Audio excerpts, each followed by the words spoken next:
but we're going to wrap. Money in the bank. Rates are good. Pretty exciting. You know why? Why? Free money. You understand what I'm saying? Hey, welcome back to the program. This is your Real Estate Chalk Talk, brought to you by the Hittner Group at Coldwell Banker Realty, and it is the money segment of the show. Kelvin Kaemingk, ladies and gentlemen, Loan Depot, 651-231-2500. Get those great rates and low fees. Great rates, low fees. That's what we're going to keep telling everybody. So let's start the segment real quick. Just give me a real estate summary, as we we use this segment a lot and post it everywhere. So give me just a quick summary of what the real estate market's doing this last week, if you want. Just kind of a summary of where inventory is and what we're I think, looking like at. we said in the first segment here, it, depending on the price range and the community, the market is definitely engaged. Yep.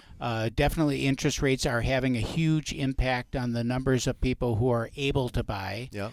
There's still, because of the low inventory, when the house comes on the market in certain price ranges and certain criteria where there's low inventory, there will be multiple number of people who want that property, and they're going to bid on it, and you're going to have to be a strong buyer. Yeah, something I wanted to echo from the first segment is that if you are in the boomer category, a lot of you guys are moving around. I don't know if you knew that or not, but the generational home ownership numbers came out, and boomers are certainly buying and selling more than any other generation right now. They're taking advantage of a market where interest rates are high and they don't necessarily care, Right. because they have themselves a good equity position. They're typically coming out of a larger home that they raised their family in, able to sell that property, take some cash, and maybe diversify that into two smaller pieces of real estate, one out of state, one in state, and enjoy their silver years in a much different and maybe more free situation for themselves. So that if that's you, give us a call at 612-627-8000 or log on to our website, hittnergroup.com. Fill out a little form there, and we'll connect with you. Great environment for boomers to be moving around right now. They surpass millennials in overall real estate activity in the country. So pretty cool stuff. Yeah, that was really interesting. It's interesting to understand that they are downsizing here and then buying an additional property, typically somewhere else. Yeah. How they're using that revenue. So let's talk real quick about what's going on in the mortgage market right now. There's one I'd say I did old school this week. So went to a client's house, 5 p.m., right? Met with them in person. Good for you. Consultation. Yeah, the consultation. Love to have a cup of coffee. Yeah. So it was old school. I thought, I wore a tie and everything. Looked great. Wow. Yeah, did the whole deal. But what we're doing there is, again, they have a townhome or a townhome listed for $285 or $289, sold for $305. We got extra money.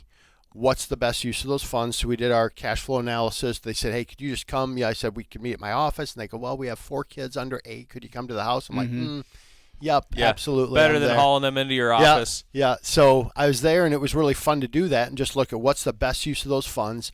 And especially as we get into our new environment now that's coming across May 1st, right, where we talked about earlier, where there's this LLPA, right? So this is loan level price adjustments. So there's a lot of talk going on in our industry, like, hey, is there discrimination now against a good credit person and versus bad? Because what that really means is that we're taking money from people with good credit, charging them more, And subsidizing. and subsidizing people with bad credit. Yep. And so what's happening with that? It's called loan level price adjustment. So it's always been there, right? So if in the past you had worse credit, then the cost would be a little bit greater, meaning the rate's a little bit higher. Because the risk For a is higher. reason, Yep, right? because the risk is higher. Yeah. et cetera. So what they've done now is they've said, boy, we really want to Flip help the script on that deal. a little bit and just help people get into home ownership. What they're missing, we don't have inventory. So we don't need, and I don't mean this to sound wrong, but we don't need more buyers. We need more inventory for the people who want to buy homes. We have tons of people looking for homes, just can't find them. But what they're doing is they're shifting so that people that have poor credit and less down, that adjustment that used to be pretty high has gone way down, and where they're making up that money is the people putting more down with higher credit score. Seems really opposite, but that's what they're doing. Now, there's articles all like, oh, should I trash my credit so I can get? Well, of course not. No. Of course not. It just means that they're shifting it. You as a a 780 credit score, Responsible consumer. You're still going to have a better interest rate than someone who has poor credit and less down. It's going to be a little bit better, but not much. Is there some point where that loan level adjustment goes away? I mean, when I have a 830 credit score, then am I have a higher penalty for that, or yeah, basically it's wrong. There's a great chart I'm looking at here, but the higher you get on your credit, it's just the less the adjustment is. Yeah.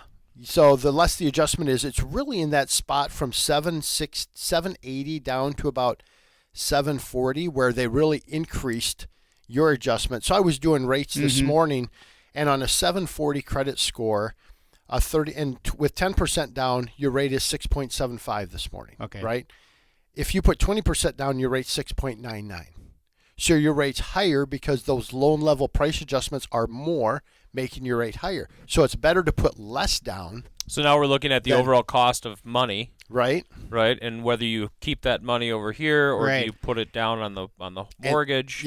And that's the whole conversation now. So remember in the past, like, hey, let's get that credit score up. We're going to do this, Right. Now you're like, nah, I don't think so. No. I don't think so, because with your a little bit lower, your adjustment isn't that great anymore. I did the same thing with a 700 credit score, and in that it was about the same, but your rate's 7 1/8, this morning. So rates have definitely kind of gone up a little bit. High sixes is kind of where you're going to be, and you may be into the low sevens. And we're excited about May 10th. I have that on tape that we're going to start to trend down. Okay. I think we're just running to the top here. I thought it was before, April 10th.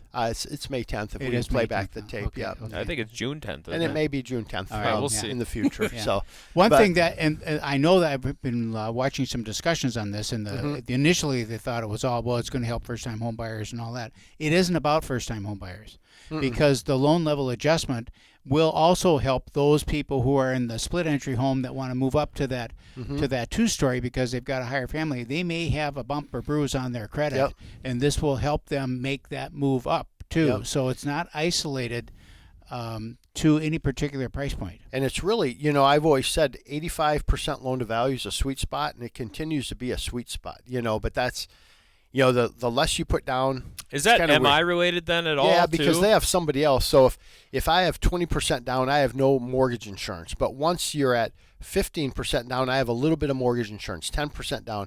So now it's you and me partnering on this so risk. the lender sees like, oh, okay, Yep. well, we have the mortgage insurance piece. If you do default, so now we're saying I get to spread my risk as part, so I'm going to give you a little bit lower interest rate because I don't have to have that high of an adjustment because I'm taking all the risk at 20%.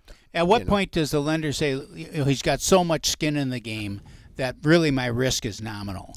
Because he's got 25% or 30% or 20%, whatever the number is. What is the number where the lender is going to say he's got so much into it, he's not going to walk? Yeah, when you're looking at the charts, it's really that 70%. So 30% down. 30% down. There's no adjustments, and it's kind of the way it's been. Again, most people aren't in that position. Right. It is interesting though. We had one this week where they're putting 50% down, and usually you can get an appraisal waiver, you can get all this stuff. In this case, we couldn't because their credit was still banged up a little bit. They had money because they had lived in this home forever. So it's just always interesting, and that's why we run everything through underwriting prior to, just saying, hey, because they wrote an offer. They're like, hey, we don't want an appraisal because they bid way high. Right. But now we have to have an appraisal, so now everybody's nervous, and we'll kind of see how that turns out. But can you know in advance on an appraisal waiver if you have a specific property? as long as I have an numbers? address, I need an address. Yep. Then I can always run it, and I'll see if I can get a property. So we can inspection present an waiver. offer and say we've already got an appraisal waiver on Yep. this one, and based on the that's Yep. And that's still client specific. Yep. sure, Yep, yeah, because for it's sure. the balance of that individual's credit, the down payment, the house And itself. the house. Yep. Okay. So it's all the pieces together. So it's kind of good. And then I just want to touch on one down payment assistance program that that we've used a handful of times here, and it's in the city of Woodbury, and it's up to $30,000. And you can make, I was looking at this, let me pull it up here real quick. You can make $146,000 is the income limit. So you can make up to $146,000 and get a grant for $30,000 in the city of Woodbury to help you for down payment and closing costs. Wow. So just want to let people know. And typically, the city of Woodbury, they're looking for down payment assistance and help and all that. They right? need a lot of help in Woodbury. That's for sure. That's for sure.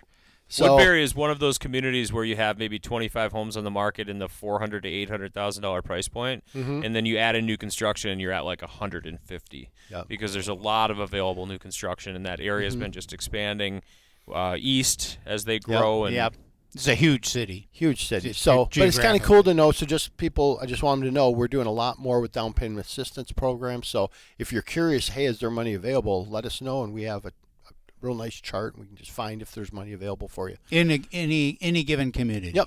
So 651-231-2500 is my number. I'd love to have a conversation with you and see what we can do. Thanks for all the great info, Calvin. That's it for this week. Log on to our website, hittnergroup.com, HITTNER group.com, or give us a call, 612-627-8000. That number again is 612-627-8000, and we'll see you next week. You've been listening to Your Real Estate Chalk Talk with the Hittner Group.